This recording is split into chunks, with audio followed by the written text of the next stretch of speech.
Hey, what's going on, you guys? Fico here, and I wanted to bring up something that I kind of have an opinion about. This is going to be a little bit more of a sort of like an opinion piece, a little bit here towards something that has developed. And this is old news, but I wanted to still share it because, well, I think this is we've officially stumbled upon the time of people just getting offended really easily about stuff. But I kind of wanted to show how dumb people were complaining about this particular thing. And it has to do with gaming because it's about a trailer. It's about a trailer for a game called Battlefield 1. I saw the trailer. It looks awesome, looks amazing. I am not getting Battlefield 1. It has a weird name, and, well, that's not why I'm not getting it. The reason is because I do still think this is going to be sort of more of the same stuff, but hey, you never know. They've gone back to their roots. They're going to World War I, which is something that you don't see a lot in video games, and you will see as I bring up a couple of interesting things, that wars have been something that video games have been very good at portraying, and franchises are built upon it. Now, that's not saying that we don't take wars at all serious. It just means that, well, we find the history, we find the lore, we find everything about wars interesting. Although they're horrific and not easy to talk about with people that were actually there, that they will tell you, this isn't a bad thing when you see them get depicted. Now, this whole thing stems from a bunch of articles from people from up high as in Engadget and Wired, talking about how apparently it's not such a good idea. In fact, I've got 4 articles here, and I've highlighted a couple of spots that I think are just dandy. So we'll start with the first one, which is from a place called Shack News, and it says, opinion, Battlefield 1, World War I may be a step too far. I'm going to read the highlighted section. It says, allow me to qualify this statement. I do not support censorship. It is my firm belief that no subject matter should be barred from exploration in fiction and media, no matter how heinous or grim it may be. Remember that. He has no problem with showing anything in fiction and media, no matter how heinous or grim it may be. And I love a great first-person shooter.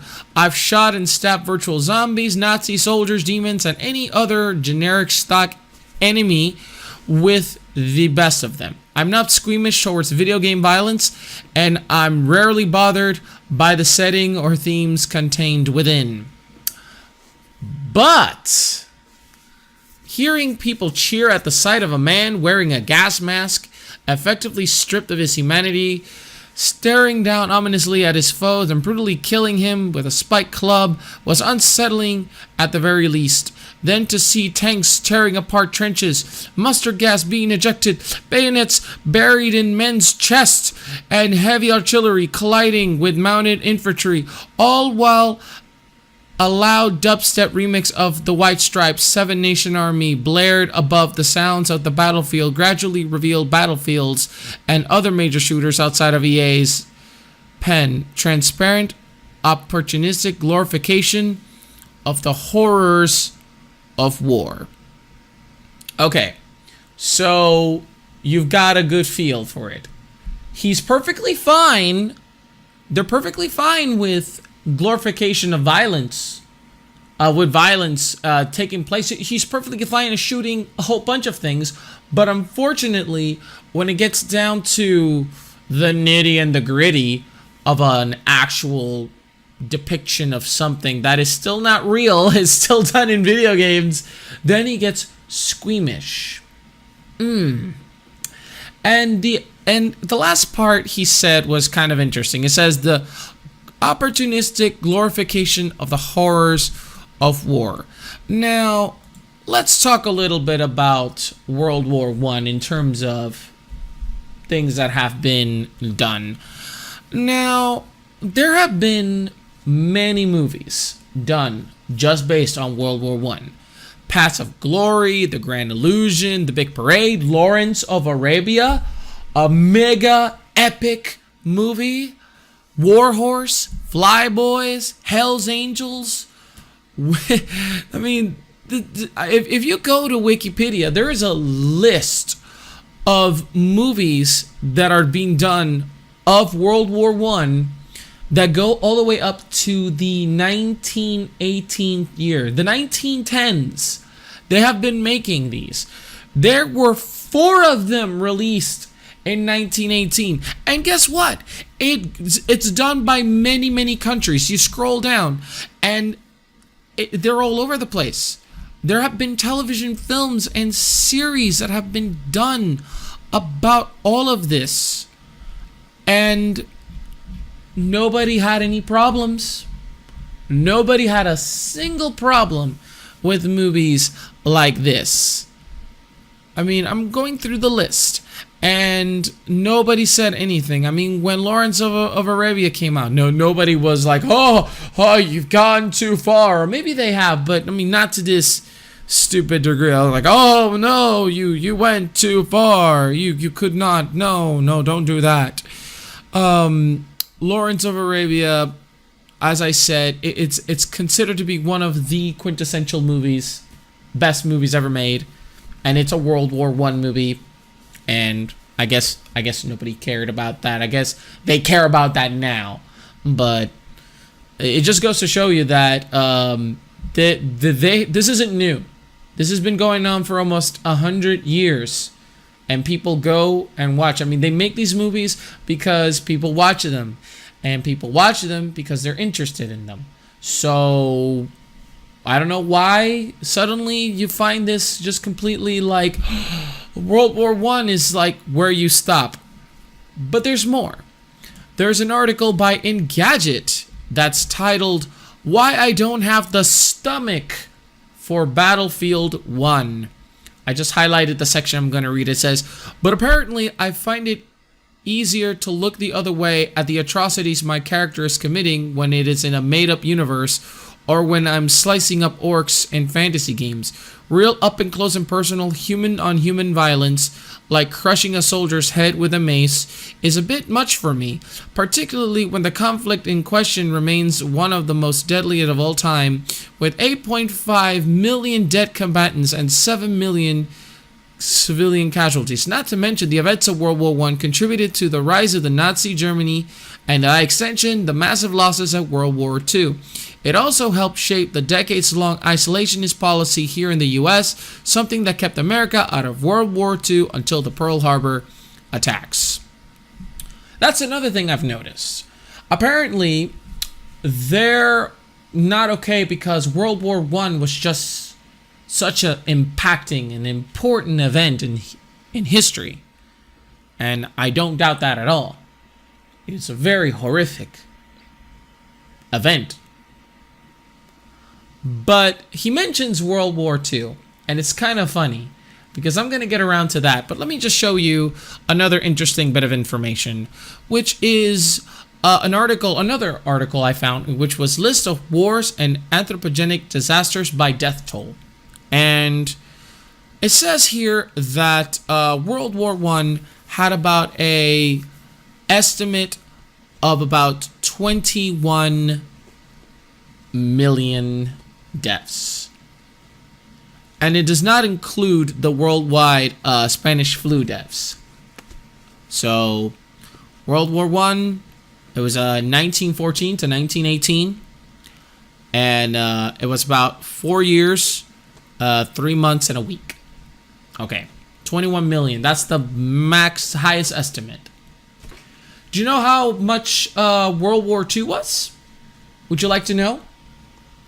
This war lasted 6 years and 1 day. It had a low estimate of 65 million deaths and a high estimate of 85 million. And that includes Holocaust and concentration camp deaths. And it also estimates include the Second Sino-Japanese War as well. So it's safe to say that World War II has been a ton worse than World War I. And some people think it's just like, a lot of people take it as the war that people keep bringing up because of the Nazis. They keep coming and bringing them up.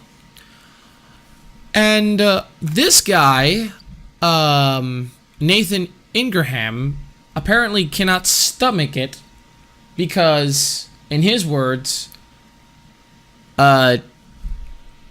crushing a soldier's head with a mace is a bit too much for him. I guess crushing a skull in games like Mortal Kombat, beating people up in Street Fighter, playing games in Overwatch, which, yeah, it's a lot more fantasy, but you know, you're still playing as humans, most of them at least. You've played. Apparently, there are so many more violent games out there that commit human-to-human violence, and just like the other guy said before, I mean, like, you have no problems with doing all of that. Only it's just because it just reminds him so much of World War I. And he mentions World War II. I'm going to go to the next one, and I'll bring up why this whole thing is stupid in gaming. This one was from, I don't recall the article. Oh yeah, it's from this place called Alpha. I don't know if I said that correctly. It says, Battlefield 1 and the problems of making a game out of World War I. And I've highlighted the section that says, but World War I is a problematic setting. There are, of course, issues with setting any action game during a period real-world conflict, but World War I in particular has deep-running social reverberations at odds with what's been seen so far in Battlefield 1.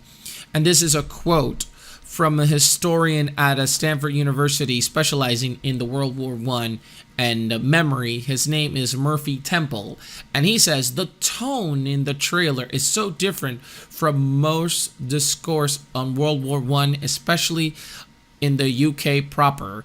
In British culture, treatment of the war is so somber and melancholy, maybe even excessively so at a century's remove. But everything about this trailer, the anachronistic use of an amped-up version of Seven Nation Army, the dramatic Michael Bay-esque angles and explosions, the gratuitously violent hand-to-hand combat, it's a glorification of war. You know, it's funny because I said earlier that there were about movies that were being done earlier in the early 90s up until now where that is all, you know, people are paying to see these movies. People are getting paid to make these movies. And we enjoy these movies. And nobody ever says anything about glorification of violence to the degree that I've noticed with this. There may have been sometimes. And perhaps maybe in UK they do take it a little more somberish whenever they see a movie. They're going to talk about World War I. But it's sort of weird.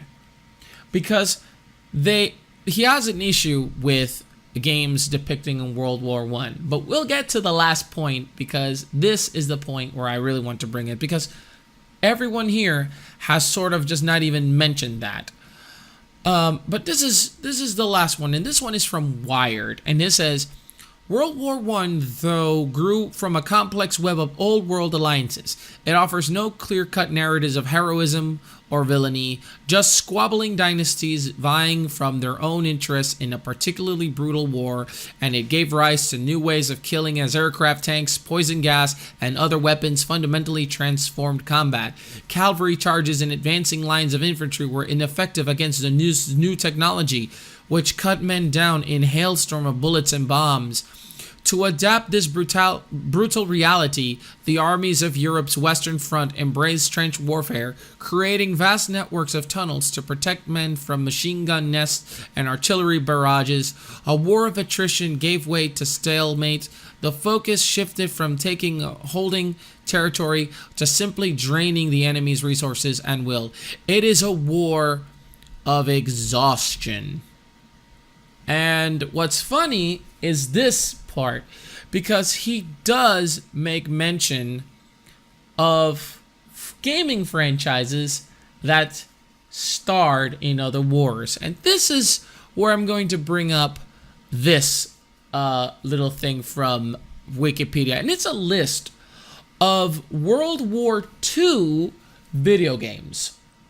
Now, granted, the whole tone of this has been World War I is too violent, and you can't do that, and that World War II is just so brutal with that trailer. It's just human on human violence. I can't stomach it, and that it's so somber, and it's a glorification of war. I mean, you've seen the tone that they're setting. Obviously, World War I is forbidden territory. Apparently, it's just so horrific. Now, as I said earlier, World War I, casualty-wise, and World War II, casualty-wise, I think World War I is definitely not the war to beat. And it's definitely not nearly as more memorable in my mind, because guess what? There are so many World War II franchises, and they're considered to be great works, like the Wolfenstein series, the first ever first-person shooter. It's held in awe by everyone, and everyone acknowledges that game and the first-person shooter, the very first one, id Software. Nobody said boo about, oh my god, they can't do that. No, oh my god. Oh. Nobody's talking about that now. Even the New Order that was just released like 2 years ago, Total Biscuit made it his game of the year. And guess what? I mean, if the glorification of war and violence was such a it was such a horrible thing that you can't do, then why is Wolfenstein still getting so much accolades? How about the Hidden Danger series? How about the Medal of Honor series? How about that? How about games like Allied Assault and Frontline and Rising Sun and Heroes? I mean, these games kept coming up until the 2007, and these were games that were just praised. But apparently, it's not okay to do it with World War I. But it's okay to do it with World War II. The Battlefield series. Guess how ironic that is? They're complaining about Battlefield going back to what made the series popular, and they're doing World War I. And everybody's in a pickle. But when Battlefield 1942 came, World War II, it was being praised. It was being just, with awe. This is the game that made DICE. This is the game that put them on the map. And guess what other game got put on the map because of World War II games? Call of fucking Duty. The game that everybody hates now? Well, guess what? It had Call of Duty Finest Hour, 2, 3. All of these were all first done on World War II. And they depicted horrors of war. They depicted you against other people who were trying to kill you. And yes, there was a villain in this whole thing, but guess what? It was still violence. It was still war. And everybody loved it. Day of Defeat, a modded Source engine game that was then brought up with Day of Defeat Source. It's a multiplayer game in a World War II setting. people are killing themselves in that game too. These Call of Duty games have multiplayer modes in them that they could play against each other. Brothers in Arms, that's another series. Red Orchestra, Sniper Elite, Commandos. And you're probably thinking, it's like, no, these are way too old. But guess what? There's a game that's called Battalion 1944. That's a game that's coming out next year. I haven't heard boo about anybody complain about this. And this list, everything I just read, it's just action. That's right. All these franchises that I've mentioned, these are all under the action genre.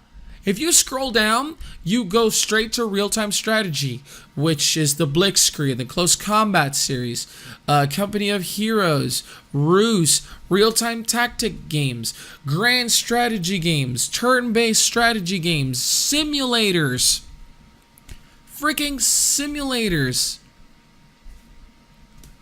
and they're freaking iPhone, iPod Touch, and Android games. They're still coming out. Nobody said boo. I mean, how's this for logic? I mean, this doesn't make any sense. Where was the outrage? This war claimed more lives. It was the Holocaust. It was fucking Nazi Germany. It's known as one of the most barbaric acts that humans have done to each other. It's a war that's clearly much more in terms of impact to humans, in terms of death, because it claimed more lives. And nobody said anything about the games that were being released. In fact, they got praise. They got Games of the Year awards. But now we live in a society where, for some reason, now you have to get offended over anything, about anything, and for no reason. Because these people who are complaining about how you shouldn't get a Battlefield 1 game, even though one of them said that they're not about censorship, are hypocrites. If they were perfectly fine with games about World War II, giving them praise, these franchises that are still going, Battlefield and Call of Duty and Wolfenstein, they made their backs off of World War II depiction, and nobody says anything about that. And suddenly now they show one trailer, blows everybody's minds away because it's a Battlefield game that they want, and suddenly the offended, the easily offended, people like Wired and Engadget, these people, what business do they have doing and writing these articles? Oh, I know. It's because they got people who don't write articles of importance. They write these people who write opinions, and the people who write these opinions are easily offended. And to me, this does not click with each other. How do you never complain about the hundreds of World War I movies that have been released and the hundreds of World War II games that have been released, and you never said a thing, and suddenly now World War I comes and suddenly it's like, oh no, you gotta stay away. World War I, no, you can't do it. It's too gruesome. What the fuck was World War II to you then? That's kind of saying something, that you could consider taboo to talk about World War I in a video game, and suddenly it's not okay. Like, it's okay for World War II, but it's not okay for World War I suddenly. It makes no sense. And I know I got a little angry, but I would just like to say that I think that making a game about World War One in Battlefield is not a bad thing. It makes perfect sense. They built their backs off of showing us World War II battles, World War II action, World War II scenarios. And the reason we love Battlefield is because it brought us that scene, that scenario, that environment. That is what people wanted. And now they're getting it in a different setting. And these few people are just... Well, basically, for me, these people are inconsequential. These people don't count. They just won't buy the game. But you bet you're going to review the game. And these biases that they've already got are probably going to be like... going to try to warrant that as part of their scoring, because that's a thing now too. People review games not with the criteria, they also review them because of their emotions. And I know that is an opinion, but to me, just going as far as out of your way to tell people to don't buy this game because I feel offended about it just does not seem like a warranted thing to, count as a critique for a game. Because that's my opinion, but who the heck knows what qualifies as something for a game critique or not. But that's all I wanted to say. I know this video is long. I got a little bit in depth, but I just wanted to share because I'm not as good in terms of short-term videos. But this one, I figured I wanted to express things that other people said, things I found interesting. As for Battlefield 1, hey, the consensus is heard, and apparently that is the highest positive rated video game trailer, as opposed to Call of Duty Infinite Warfare, which apparently is the worst. People want Battlefield 1, and they're going to get it. DICE is going to give it to them. EA, corrupt as they fucking are, they're going to give it to us. And there's nothing you could do about it, because the overwhelming majority want a game like this. And I don't think that the underwhelming minority of offended people are going to be a factor for this game. It's already been a factor for people making gaming decisions. And to me, if people want something, you listen to them. You listen to your fans. And obviously you can't please everybody, but you should totally focus on what the overwhelming majority want. And that's because that's your bottom line. If you go around just trying to please everybody, it's not going to happen. But if everybody wants a Battlefield 1 game, they're going to get a Battlefield 1 game. And for the 4 people who wrote these articles, these opinion pieces, these puff pieces, this clickbait that I gave them 1 click each just to read, that's just simply their opinion, but they're missing out. And the game could be very fun. And the horrors of war, well, it didn't bother you from playing those other games before. You're happy to kill Nazis, but then suddenly when other people who may be too real for you to kill want to kill you, that's when you suddenly draw the line. Doesn't make any sense. But that's my opinion, and I'd like to hear what you guys have to say. Let me know what you guys think down in the comments. Let me know if this video, you liked it or not. If you guys want me to do more videos like this. They are long-winded, but I did want to... I was thinking about this for 2 days now, and I wanted to make a video like this. And I want to practice editing hit film, so I want to make more videos. So... next video I think I'm gonna make, it's going to be my overall impressions of Overwatch. I've gotten so much content for it. I think I have enough to give my opinions about it. Played a couple of hours. I'd like to play a little more, just so I could get my overall feel to it, just so that make sure that. But I mean, in terms of footage, I think I've got so much footage I need to start clearing from my hard drive. But like this video if you like it, share, subscribe, and follow me on the socials. They're down below here. And as always, thank you so much for watching. My name is Fico, and that was my gaming mind. Take it easy, everybody.